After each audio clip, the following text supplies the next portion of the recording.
দেবেন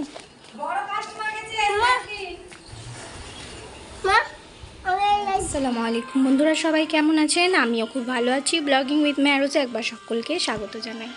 তো এই যে এখানে আমার ঘরের অবস্থাটা দেখতে পাচ্ছেন, কালকে আত্মীয় স্বজন এসেছিলো, তো এগুলো একটু গুছিয়ে নেব।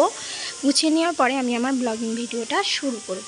তো চলুন তাড়াতাড়ি এগুলোকে। তো গতকালের আমার কিন্তু রান্নাবান্না সবই ছিল। এইদিকে এইদিকে ভাত আছে, তো ভাতটা সেটাই গরম করছি, এবং ভাতে আলুও ছিল।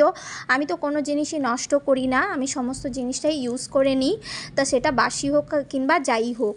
তো এখানে গরম করে নিচ্ছি এখানে খাবারটাকে। আর ওদিকে কিন্তু আমি মাছ নিয়েছি। ম্যারোজ অনেক দিন ধরে পমফ্রেট মাছটা খেতে চাইছিল, তাই বাড়ির সামনে যে মাছওয়ালা কাকুটা আসে ওনার কাছ থেকেই আমি নিয়েছি এই মাছটা।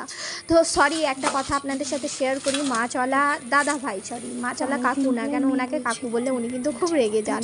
উনি বলেন আমাকে নাম ধরে ডাকবেন, না হলে কিন্তু আমাকে দাদা ভাই বলবেন। তো মাছগুলো বেশ ফ্রেশ ছিল, একটু সাইজে ছোট, কিন্তু নেহাতি খারাপ না। আর এইদিকে দেখুন ডাল হয়ে আছে, সমস্ত বাসন কোসন, তো সেগুলোকে আগে ভালো করে মেজে ধুয়ে নেবো। তো চলুন আগে মেজে ধুয়ে নিই একে একে। তো গতকাল এসেছিলেন আমার মেজো মামা, মেজো মামি, ওনার ভাই ভাবি, মেয়ে সবাই এসেছিলো, আমার মামাতো বোন। তো গতকাল মানে সন্ধ্যাবেলাটা খুবই ভালো কেটেছে। আর উনি ছিলেন আমার একজন প্রিয় মানুষ, মানে আমার জীবনের মধ্যে ওনার ভূমিকা অনেক বেশি। মানে আমার মা আব্বুর পরে কিন্তু ওনার ভূমিকা, উনি আমাকে খুবই ভালোবাসেন। আর যে থেকে কিন্তু আমার আব্বা ইন্তেকাল করেছেন, তো সে থেকে কিন্তু উনি আমাকে মেয়ের চোখেই দেখেন। মানে এমন কোনো জিনিস হয় না যে উনি আমাকে না দিয়ে খান বা আমাকে না ডেকে কিছু করেন। তো উনি এলে ঘরে আমি প্রচণ্ড খুশি হই। আর আমি ভেবে পাই না যে ওনাদেরকে কি করব, মানে কি করে খাওয়াবো। ওনারা একটু পরহেজ করে চলেন, জামাত করেন, তাই ওনাদেরকে ঘরের মানে রান্না বান্না করে দিলেই ওনারা সেটা খেতে পছন্দ করেন। বাইরের কোনো কেনাকাটা জিনিস কিংবা দোকানের জিনিস সেগুলো ওনারা খেতে পছন্দ করেন না। কিন্তু যাই হোক, কালকের দিনটা তো খুবই ভালো কেটেছে। তো কালকে ব্লগিংটা আমি করতে পারিনি, তো আজকে আমি করছি। এই যে তো এখানে কিন্তু আমার থালা কোটা ধোয়া হয়ে গেল। আর যেহেতু আজকে রান্নাবান্না নেই, কালকে সমস্ত কিছু আছে, তাই সব কটাকেই আমি আজকে গরম করে নিলাম একে একে। আর কাজগুলোকে গুছিয়ে নিচ্ছি। আর বাইরে যে বাকি কাজ আছে সেগুলো আমি আজকে গুছাবো, সেটাই ভেবেছি। আর সেটাই আমি কিন্তু আপনাদের সাথে শেয়ার করছি। তো বন্ধুরা, অনেক দিন পরে জানেন তো বৃষ্টি পড়ছে। মানে আজকে ধরুন 2-3 দিন ধরে, মানে গতকাল তার আগের দিন 2-3 দিন ধরেই এরকম হচ্ছে, গুরু গুরু মেঘ ডাকছে কিন্তু বৃষ্টি হচ্ছে না, মেঘলা হচ্ছে কিন্তু কেটে যাচ্ছে। ফাইনালি আজকে বৃষ্টি হয়েছে। আর যেহেতু আমি দোতলার ওপরে থাকি, আর আমার ওপরে খালি ছাদ আছে, ঘর নেই, তাই আমার ঘরটা প্রচণ্ড গরম হয়। আর আমার ঘরের পাশে একটু সাইড করে একটা বাঁশঝাড় আছে। আমার তো মনে হয় ওই ঝাড়টা টেনে আমি আমার ঘরে নিয়ে এলে মানে এত ঠান্ডা হতো, প্রাকৃতিক যে হাওয়াটা সেটা আসতো, কিন্তু সেটা পসিবল না। তাই আমার মনে হয় একটু বর্ষা বৃষ্টি হলেই ভালো, ঘরটা ঠান্ডা থাকে, একটু ভালো করে ঘুমোতে পারে আমার বাচ্চাটা।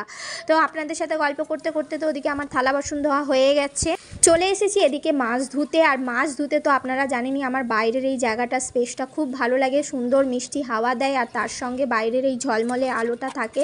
তো এই আলোতে কাজ করতে কিন্তু খুবই ভালো লাগে। আর এই যে মাছগুলোকে কেটে নিচ্ছি, কিন্তু আমি ইউটিউবে দেখে নিয়েছি, ইউটিউবে দেখেছি এইভাবে কাঁচি দিয়ে মাছ কাটে, আর বেশ সুন্দর শেপটাও হয়। তো সত্যি তাই দেখলাম, জিনিসটা কিন্তু যারা শেয়ার করেছেন ভালোই শেয়ার করেছেন, আমি খুবই হেল্পফুল হয়েছি।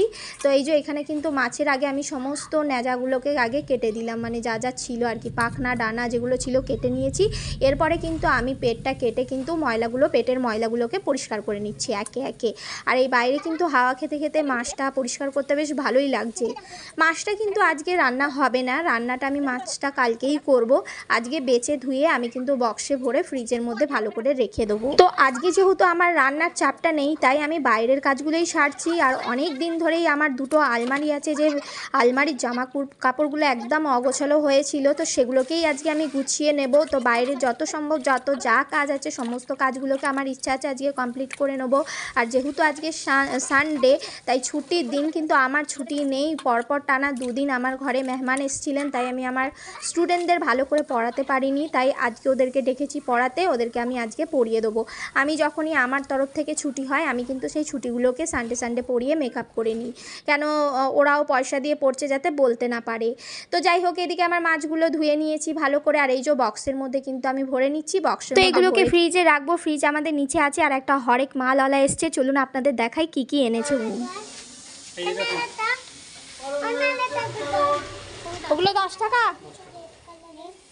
একটা থাক, এটা আর কি কালার আছে, আর কিছু কালার আছে নাকি?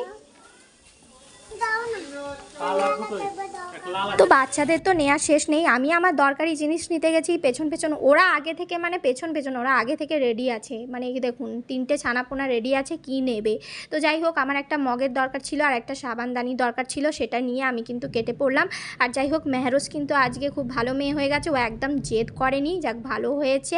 আর আমার কিন্তু বারবার মানে এইসব কিনতে কিন্তু ভালো লাগে, খুবই ভালো লাগে। যাই আসুক মনে হয় কিনি না কিনি একবার দেখে আসি। আপনাদের কি মনে হয় সেটা বলবেন। তো আজকের ভিডিওটা একদম ছোট।